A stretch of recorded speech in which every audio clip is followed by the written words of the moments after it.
Assalamualaikum warahmatullahi wabarakatuh. Saya Pak Barang dari kelas Sipil A 18 akan menjelaskan tugas mid test saya tentang saluran drainase.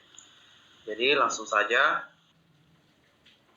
Pertama-tama, drainase dapat diartikan sebagai pembuangan massa air secara alamiah maupun buatan dari permukaan maupun bawah permukaan suatu tempat. Menurut pengertian para ahli, drainase secara umum didefinisikan sebagai ilmu yang mempelajari usaha untuk mengalirkan air yang berlebihan. Jadi yang dimaksud di sini drainase adalah merupakan usaha dari manusia untuk mengalirkan air yang berlebihan, maksudnya agar tidak terjadi yang namanya kebanjiran di suatu daerah. Kemudian adapun keadaan drainase yang kami dapatkan pada saat pengujian di lapangan, yang pertama saluran drainase berdimensi persegi, artinya drainase yang kami amati pada saat itu berbentuk persegi, kemudian drainase saluran terbuka, dan selanjutnya berada di daerah perkotaan. Kenapa kami katakan di daerah perkotaan? Karena tempat kami melakukan pengamatan drainase berada di depan kantor DPR Majene. Kemudian drainase tidak berfungsi dengan baik. Jadi alasan drainase tidak berfungsi dengan baik akan saya jelaskan di slide berikutnya nanti. Baik, selanjutnya. Adapun data-data yang kami ukur di lapangan pada saat pengujian, yang pertama lebar jalan, yang kedua lebar bahu jalan, yang ketiga lebar dasar drainase, yang keempat lebar penampang drainase, kelima panjang tiap-tiap segmen, yang keenam tinggi air, dan yang ketujuh tinggi jagaan. Jadi di sini adapun data-data yang kami dapatkan pada saluran drainase yang kami amati. Untuk segmen pertama ada beberapa data yang didapatkan, contohnya saja misalnya lebar jalan, kemudian bahu jalan sebesar 15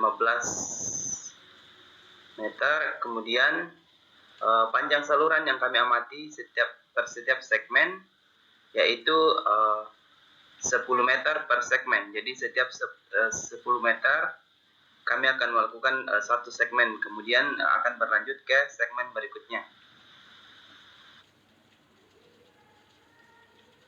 Kemudian dari data hasil pengamatan yang diperoleh pada segmen pertama, debit aliran air yang didapatkan yaitu 0,10, kemudian pada segmen kedua 0,06, kemudian segmen ketiga 0,17, dan segmen keempat 0,23, dan segmen kelima 0,27.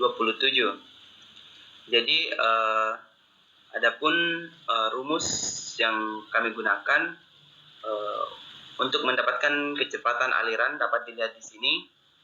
Yang digunakan untuk mendapatkan kecepatan aliran dalam saluran yaitu F sama dengan 1 per N per R pangkat 2/3 dikali S pangkat 1/2. Jadi ini yang rumusnya adalah rumus yang kami gunakan untuk mendapatkan hasil kecepatan aliran. Dan hasil kecepatan aliran yang didapatkan dapat dilihat di sini.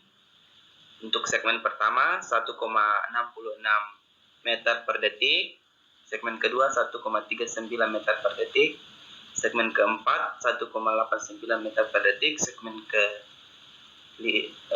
segmen kelima 2,04 meter per detik.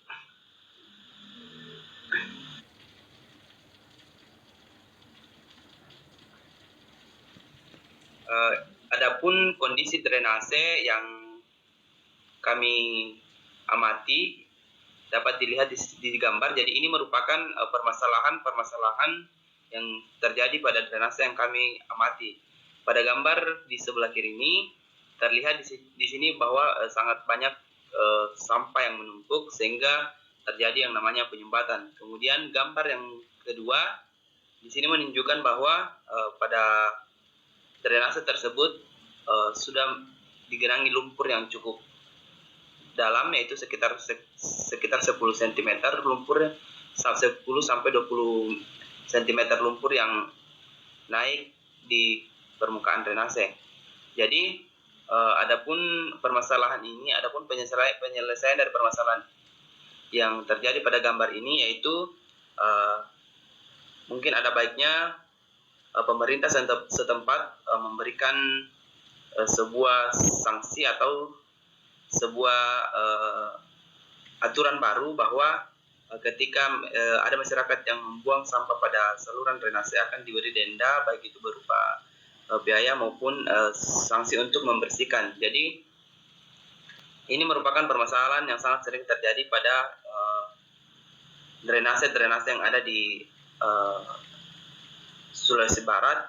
Contohnya saja kita lihat di sini. Jadi inilah penyebab utama sering terjadinya banjir. Jadi sangat-sangat tidak berguna drainase itu ketika hanya ditempati masyarakat untuk membuang sampah seperti ini. Jadi alangkah baiknya pemerintah memberikan denda atau sanksi, atau bahkan memasang sebuah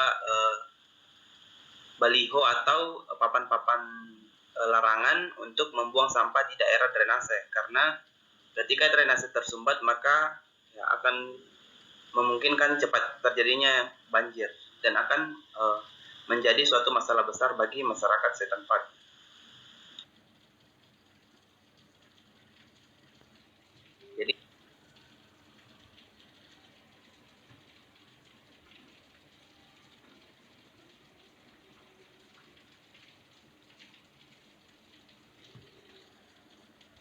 Jadi mungkin itu saja penjelasan dari saya. Kurang dan lebihnya mohon dimaafkan, dan saya akhiri dengan ucapan wassalamualaikum warahmatullahi wabarakatuh.